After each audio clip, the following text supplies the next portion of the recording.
Kun sagalee qeerrooti. Sagaleen qeerroo torbaanitti guyyaa 3 diddaa uummata Oromoo fi saboota cunqurfamoo impaayera biyyattiin mara akkasumas shira mootummaa abbaa irree wayyaanee kan gabaasu. Kun sagalee qeerrooti.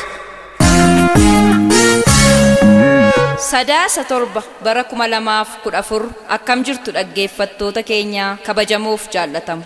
Kun qophii sagalee qeerroo kallattiin Oromiyaa irraa isiniif darbuudha. Akkuma barame duraan dursa oduu isin dhageessisna. Itti aansuunis qophii addaa gaaffichatu deebi'uuf jira jedhuuf seenaa Abishee Garbaa kutaa 4ffaa qabannee dhiyaanneerra. Isin keessummeessuun kan isin waliin turu anis Biiftuu Galmooti.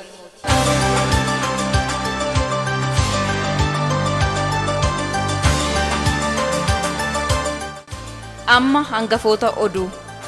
Waraanni bilisummaa Oromoo kibba Oromiyaa zoonii Booranaa seeneera jechuun wayyaaneen dhiphachaa jirti.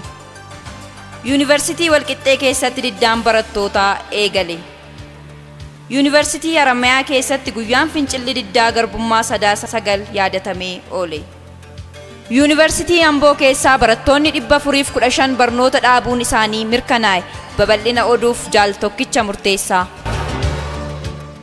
Waraanni bilisummaa Oromoo karaa kibba Oromiyaan Boorana seeneera jettee dhiphachuun wayyaaneen waraana ishee gara kibba Oromiyaa Booranaatti oofaa jirti. Haaluma kanaan waraanni 300 zoonii Boorana seenuun irra ga'ameera.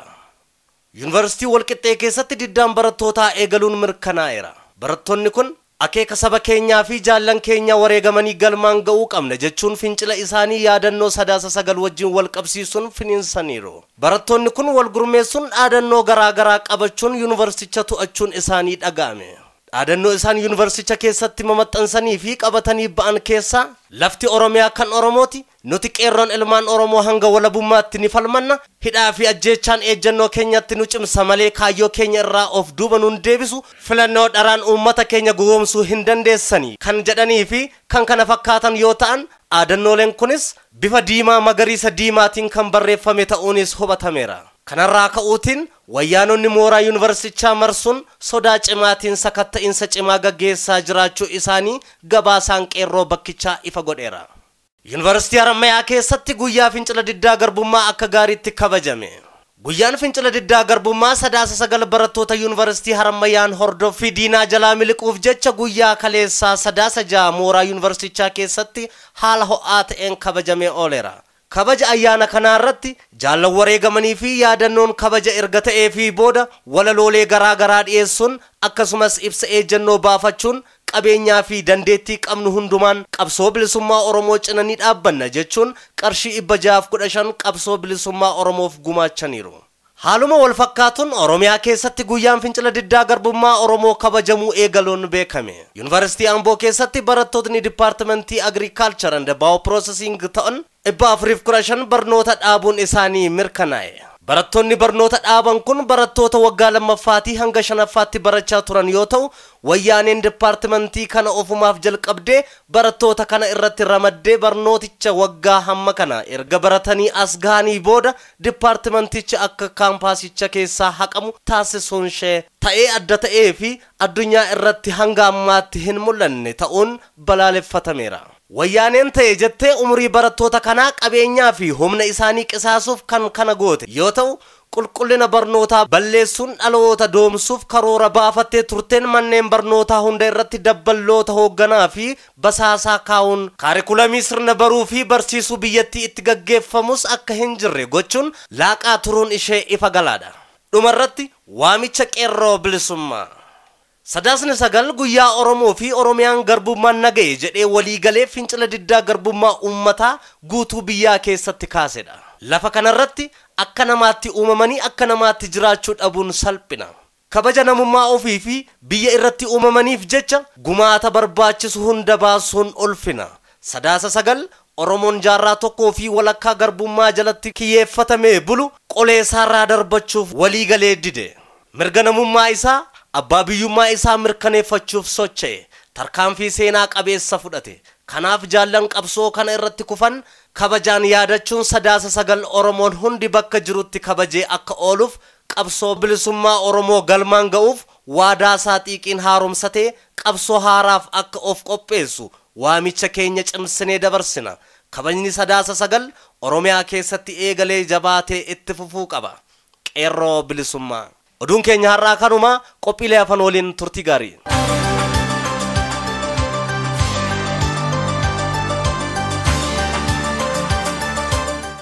Gaaffichatu deebi'uuf jira.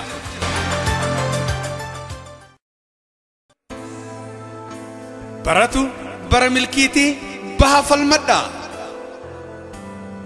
Barri 1998 bara afaan Oromoo yeroo jalqabaatiif qormaata biyyoolessaaf dhiyaate ta'uun bu'aalee dhiigni ilmaan Oromoo magarsa keessaa isa hin dagatamne ta'a. Barri kun bara hojiin Oromoo fi Oromummaa qalbii dhalootaa keessatti deebisanii magarsuuf taasifame hundee jabaa horachuu mallattoon dheeru itti mul'atedha. Dhaloonni haala kana keessa caayaa Oromummaa jalatti harka Oromoo irrattii fi foolii Oromummaa keessatti guddate dhaloota gadoo sabaa baasu madaa lammii dhinsu yookaan fayyisu dhaloota seexaa fi murannoo addaa qabu dhaloota gabrummaa hadheeffate tahetu guddate dhaloota ormaa finjilbeeffanne kan ofii dabarsee laanne dhaloota fincilaa tahuu hojiin mul'ise hojii dhaloota kanaatu dhimmi Oromoo dubbii abbaa jabaa qabu ta'uu mirkaneesse fiixee dubbii addunyaatti ol baasee toora qabsiise kanatu xiyyeeffannoo dubbii koo har'aatii na waliin turtuu laata. Bitootessa 2000 bosonni Oromiyaa Booranaa fi Baalee torbaanneniif birmachuu tokko malee gubachuun dhugummaa dubbii kanaaf mirkan ta'e kan Oromiyaaf birmatu Oromoo ta'uutu hubatame. Manneen barnoota Oromiyaa keessatti argaman hunda keessa sagaleen gurmuu jabaarraa dhagahame dhugumattuu dhaloonni roorroo bara dheeraatti xumura tolchu qe'ee Oromoo keessatti biqiluu akeeke. Sana booda fincila diddaa gabrummaa otoo walirraa hin cinne arguu fi dhagahuun aadaa ta'e. Muddee 20 bara 2001 Yuunivarsiitii Finfinnee keessatti yaaliin maqaa Oromoo xureessuuf godhame dubbii Oromoo akka baran harka kaa'uun abidda ofitti qabsiisuu ta'uu barannoo yookaan lessons kennee darbe. Fincilli galgala sana sa'a 7 hanga halkan qixxee sa'a 1tti humna diinaa fi barataa jidduutti gaggeeffame firaafis diinaafis waan akeeke qaba. Fincila guyyichaatiin itti gaafatamaa tika yuunivarsiitichaa kan ta'e namni Yaareed jedhamu sa'a 2 oliif to'annoo barattoota Oromoo jala turuun dhugumattuu dhaloonni kun dhaloota gabrummaa hadheeffate ta'uu hubachiise. Yaareed mallasaaf fira dhiyoo yoo ta'u TPLFif immoo miseensa gameessa akka ta'etu himama. Fincilli kun guyyoota gabaabduu keessatti Oromiyaa cufa dhuunfatee dhaabbilee barnootaa Oromiyaan ala jiranis yuunivarsiitiiwwan Hawaasaa, Baahardaarii fi Maqalee dabalachuun dhaloonni Oromoof falmu bakka Oromoon jiru hunda jiraachuu mirkaneesse. Sana booda seenaa sochii barattoota biyyattii keessatti olaantummaan barattootaa harka barattoota Oromootti galuutu mirkanaa'e. Haalli kun dubbiin Oromoo xiyyeeffannoo gama hundaan akka hawwatu taasise.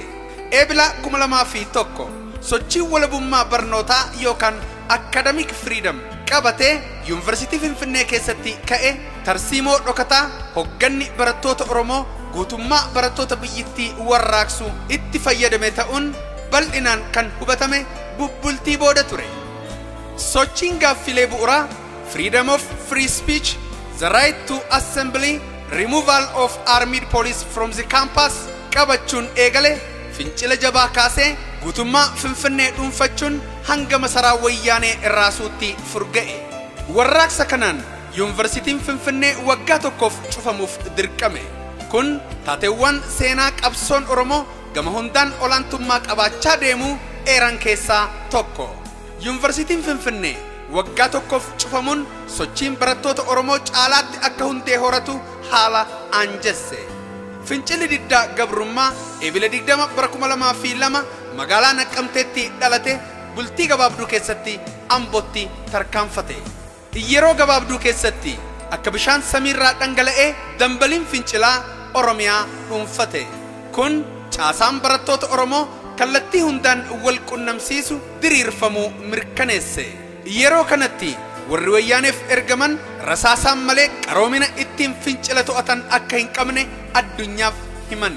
Ta'us garuu raayyaa bilisummaa dhaloota gabrummaa hadheeffate maalumtuu dabsachuu akka hin dandeenyetu hubatame.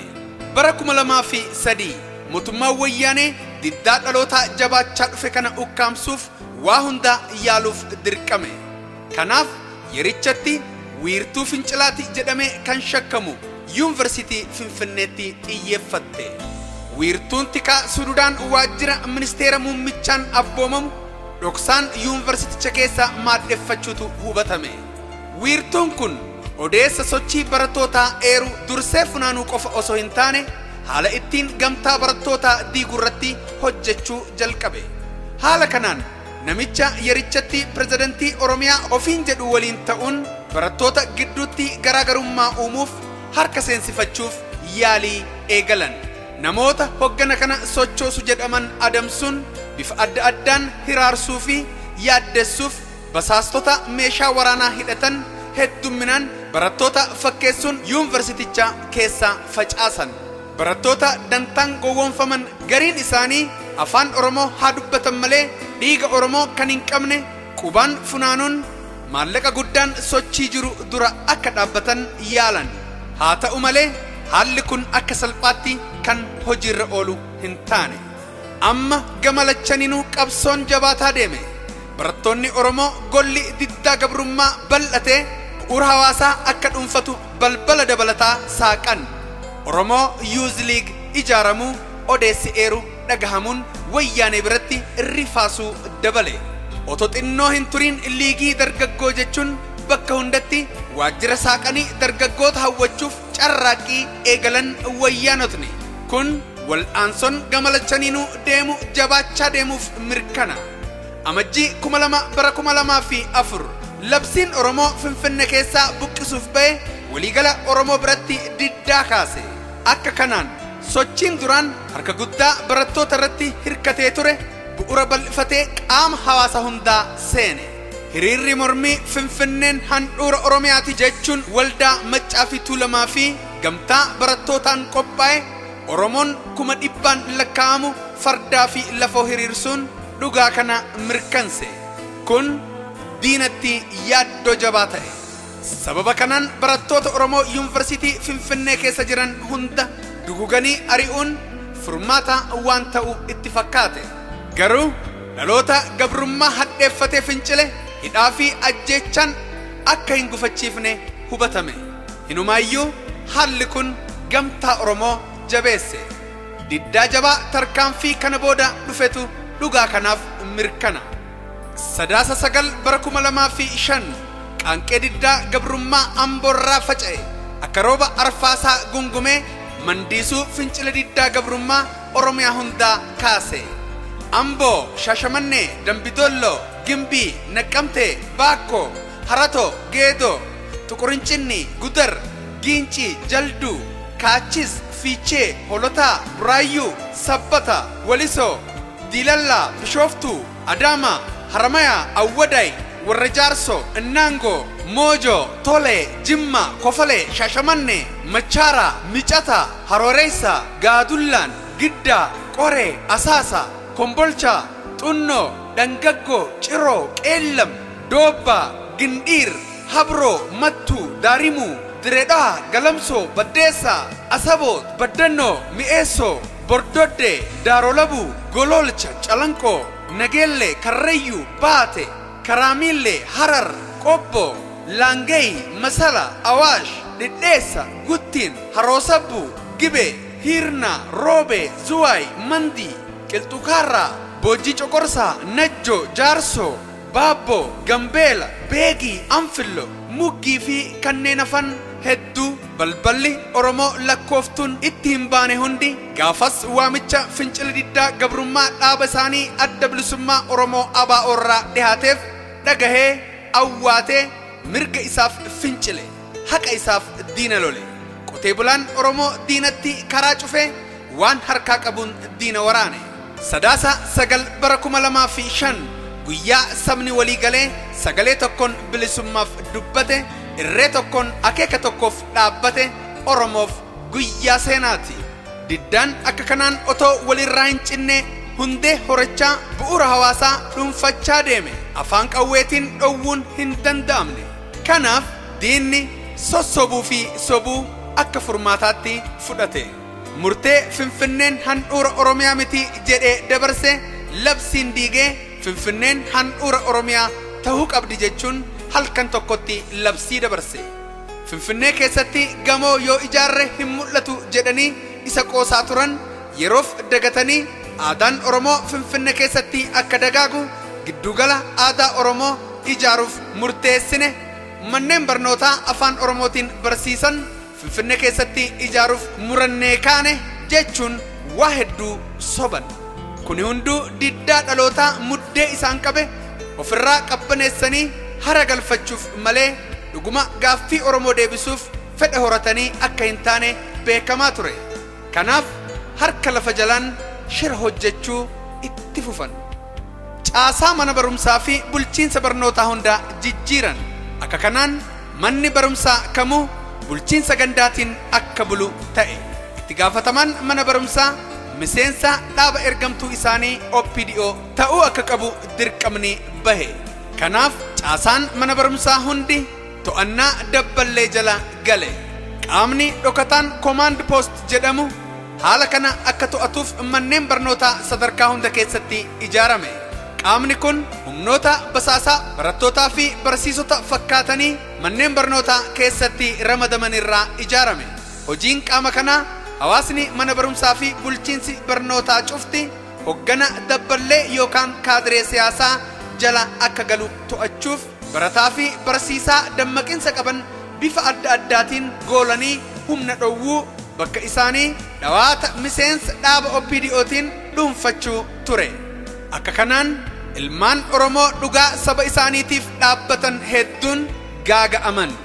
Yuuyya'anii caasaa barnootaa keessaa moggeeffaman. Caasaan sirna barnootaa guutummaan to'annaa siyaasaa jala galuun qulqullinni barnootaa manca'e. Kanas ta'ee dhaloonni diddaa isaa bifa adda addaatiin mul'isuu hin dhiifne. Fincilli diddaa daran jabaatee itti fufe. Baroota 2006 hamma 2013 diddaa wal fakkaatan otoo walirraa hin cinne yuunivarsiitiiwwan Adaamaa, Roobee, Jimmaa, Haramayaa, Bahardaar, Maqalee, Finfinnee, Hawaasaa fi kanneen biroo keessatti sagaleen roorroo diinaa mormu bara baraan dhageessisuu itti fufe. Haa ta'u malee caasaan barnootaa hundi to'annoo dabballootaa diina uummataa harka galuun sagalee barattootaa sadarkaa gadii jiran yeroofis ukkaamsuu yaaleera. Ukkaamsaa jabaan diddaa jabaa akka kaasu jaarraa qaroominaa kana keessa miti barootuma fagoo keessattuu beekamaa ture. Kanatu lamuu fincila diddaa gabrummaa hundee jabaa qabu kaase. Oromiyaan kan Oromooti. Dhaloonni kakuu isaa hin daganne. Irbuu isaa hin nyaanne. Dhiiga ho'aadhaan haqa saba isaa falme. Ilmaan Oromoo gaaddisa tokko jalatti fuula walitti deebise. Warraaqsi fincila diddaa gabrummaa walitti hidhataan dhufee bara 2014 kana keessa haala jabaan gaggeeffamee fi gaggeeffamaa jiru diinota Oromoo hundeen akka raasee fi raasaa jiru sadarkaa sochii qabsoo bilisummaa Oromoo hangam akka tarkaanfachiisee fi injifannoo mul'ise tilmaamuu yookaan arguun naman dhibu. Dhalootni fincilaan gabrummaa fi gabroomsaan mormu bilisummaaf sagalee dhageessisuu itti fufe. Barri 2014 kana ibsee mul'ise. Kun yaadannoo dhihoo namuu gurraa qalbii keessaa qabu waan ta'eef ammaaf irran deebi'u.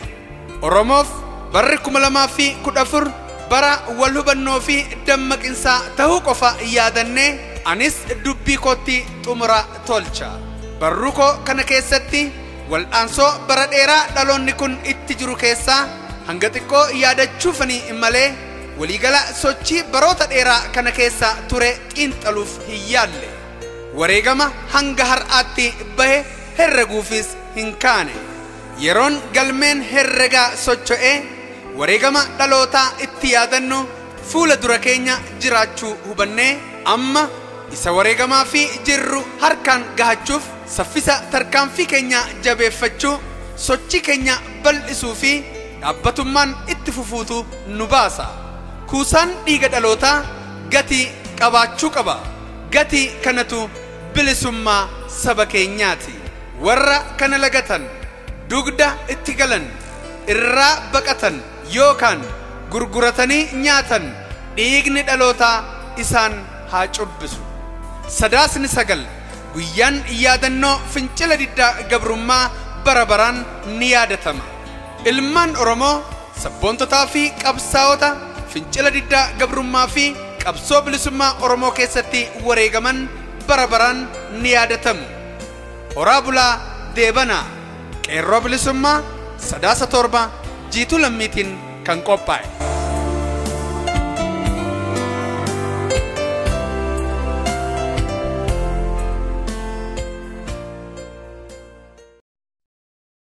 Murni humna weerartuu Amaarotaa hambaa bosochoon jalqaba guduruu duuchaa to'atan. Ittaansuun Kutaayyee, Ganda Birat, Horroo fi Jimmaa Araaree weeraruuf fuuleffatan. Ajajaan waraanaa humna weerartuu Amaarotaa Fiituraarii Margooshuu jedhama. Innis gooftaa isaa Adal Tasammaa yookaan Nigist Taklaayimaanot irraa dachee Oromootaa Maccaa akka weeraru bobbaafame. Yimar Jimmaa Araaree to'achuun qubsuma tarsiimoo waraanaa Tullu Booyyee irra qubate. Tullu Booyyee akka ka'umsaatti gargaaramaa Horroon weeraruuf yaalii dheeraa taasise. Ragaaleen erga guduruu to'atamtee booda Abiisheen hooman waraana Amaarotaa kan Fiituraarii Yimariin dursaman ofirraa qolateera. Humni waraanaa Goojjamootaa dachee Oromootaa laga Mormorii fi laga Maraa naannoo Jimmaa Araaree kan jiru hamma bara 1872tti weeraran. Akeeki weerara Amaarotaa kun hanga bara 1877tti laga Mormorii fi laga Maraa yookaan guduruu fi Jimmaa Araaree jidduutti daangeffamee hafe. Sababa qubsuma waraanaa kanaatiin maqaan duraan Tullu Booyyee jedhamtu Tullu Amaaraa jedhamee akka moggaafamedha. Maqaan Tullu Amaaraa jedhu barreeffama garii keessatti Tulluu Diimtuu jedhamee beekama. Bara 1873tti Yimar lolee Horroo Abiishee Garbaatiin hoogganamaniin injifatamuu ol jirraa Tuujjubaas barreeffama isaa keessatti ibseera. Faccifanni Oromootiin Amaarota irratti godhan Abiishee qofaan kan geggeeffame hin turre. Fiituraariin Yimar humna faccifannaa Abiishee dandamachuu dadhabee waggaa 3tiif 1872 hanga 1875tti lafa hambaaboo guduruu fi goodaa Tullu Booyyee jidduu deddeebi'e. Iddoo duraan weerare keessattuu duulli faccifannaa cimuun sosocha'iinsa iddoo tarsiimoo waraanaaf mijaatee qofaarratti daanga'e. Kaayyoon Nugust Taklaayimaanot biyya Maccaa hamma Gibeenaariyaatti to'achuu quucare. Qawwee inni warra Awurooppaa irraa bitee fi kennaan argates olaantummaa humna waraanaa lolee fardoo Horroo jalaa dhaabbachuu dadhabe. Sababa kanaan Taklaayimaanot tarkaanfii jijjiiramaa fudhatee Yimariin dabalataan ajajaa waraanaasaa cimaa fi amanamaa Raas Darasuu Abbaa Xeeboo muddee ajaja dirqamaa dachee Maccaa weeraru itti kennuun bobbaase. Raas Darasuun turtii waggaa 3 kan Yimar booda bara 1875 ergame. Raas Darasuunis haleellaa waraanaa baneen humna waraanaa Abiisheen injifatame. Akka ragaaleetti Abiisheen yeroo 3 humna weerartuu Amaarotaa injifateera. Darasuun humna waraanaan injifatamuusaa booda tooftaa haxxummaa fi Abiishee kiyyeessuu danda'u irratti xiyyeeffate. Ragaaleen Darasuu Xeeboo akkuma goobanaa daaccee hiddummaan Oromoo kan qabuu fi mammaaksa isaa soogiddaan soogidda cabsu jedhan sanaaf waan uumame fakkaata. Bara 1872 booda gama tokkoon meeshaa humna waraanaa ammayyaatiin gargaaramaa karaa biraan immoo tooftaa maltoomaa haxxummaa doorsisa gowwoomsaa ittiin sirna tokkummaa Oromootaa laamsheessuu dhimma ba'an. Mootoleen Oromoo ollaa walirratti kakaasuu isa tokkoof kan baaksan of fakkeessanii kan biroo irratti hidhachiisaa tooftaa isaanumaan isaaniin ittiin jilbeenfachiisan gargaaraman. Morkotaa ofii injifachuuf keessatti olola Amaarotiin mootolee Oromoo biroo olaantummaa bulchiinsaa Abiishee jalaa baasuuf walii isaan qixxeessuuf kan dhufan fakkaatanii dhiyaachuu mul'isa. Amaarotiin erga humna fardoo horroon rukutamanii booda guduruu keessaa affuleewwan qaranii dhaamsa doorsisaa fi sodaachisaa gara Abiisheetti ergaa turan. Ololichis Amaarotiin hedduu guduruu keessa jiran qaamni isaanii sibiilaan kan uwwisameedha. Eeboon yookaan bakarri isaan hin waraanu, goraadeenis isaan hin muruu kan jedhu ture. Dhaamsa kana qulqulleeffachuuf Abiisheen lolee fardoo fi qaruuxee guduruutti bobbaase. Qaruuxeewwan horroo goojjamoota garii muratanii deebi'an. Abiisheetti qaamni ishee sibiilaan kan uwwisame miti, hinumaayyuu akka buqqee lallaafaa jedhanitti himan. Abiisheenis maaliree isheen warruma duraatikaa jedhee jedhama. Duula faccifannaa Oromootaa Abiishee Garbaa fi goojjamoota Fituraarii fi Darasuu Xeeboo gidduutti yeroo hedduu akka ta'e ragaan barreeffamaa fi odeeffamoota ni agarsiisu. Abiisheen akkuma dhufaatii goojjamootaa dhagahe hulaa daldalaa dheeraa guduruu to'achuuf lolee fardoo isaa waliin duule. Waraanni guduruu keessaa naannoo Kombolchaa dirree duulaa lama irratti dirree duulaa Dhakaadii fi Diilalloo jedhamutti geggeeffame. Injifannoon Oromootaan xumurame. Ammas yeroo biraa guduruu iddoo Odaa Ganjii jedhamutti Abiisheen Raas Darasuu injifateera. Oromootni Abiishee Garbaan durfaman dirree duulaa bakka 3 irratti yeroo 3 guduruu keessatti goojjamoota injifachuu bal'inaan ni eera. Abiishee inni horroo yeroo 2 goojjamoota injifatee yeroo 3ffaaf goojjamootiin loltuu fi humna loltummaa hedduu dabalataan isatti duulanis injifatamuu isaanii fi Raas Darasuun haleelamee ajjechaa jalaa miliquun eerameera. Barruu The Unification of Ethiopia The Case of Wallagga jedhu keessatti Raas Darasuun laga mormorce'ee mootii Abiishee Garbaa isa lolee fardoo 15,000 qabu waliin waraana adeemsisameen injifatamee jedhee lafa kaa'eera. Duula lolee fardoo horroo warra bakaraa fardaa fi gaachana hidhatanii fi goojjamoota gidduutti adeemsisameen Amaarotiin qawwee muskeetii fi saaboo hidhatan injifatamuu ibseera. Abbootiin duulaa tokko tokko Oromootiin bittaa goojjamee jalaa ba'an kakaasuu fi onnachiisaa turan. Qaamni waliif hin dhukkubsanne yookaan hin dhiigne qeensa xurii baattu qofaadhaa jedhuun gootota Oromoo jaawii duula faccifannaaf kakaasaa fi onnachiisaa akka turan ni himama. Dhaamsi jechama kanaa Oromootiin humna weerara goojjamootaa jalaa baasuuf akka walii dhimman birmatan yookaan baabsan kan jedhudha. Egaa dhaggeeffattoota keenya seenaan goota Abiishee Garbaa kutaa 4ffaa xumurree jirra. Sagantaa ittaanu kutaa 5ffaatiin walitti deebinaa. Horaa bulaa. Seenaaf of wareegee lammiif kan boba'u boba'ees kan ifu galfatayyuu baannee nu harkatti nafu kaasi bobaa kaasi bobaa.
Kabajamtoota dhaggeeffattoota keenya waan nu hordoftaniif galatni keenya guddaadha.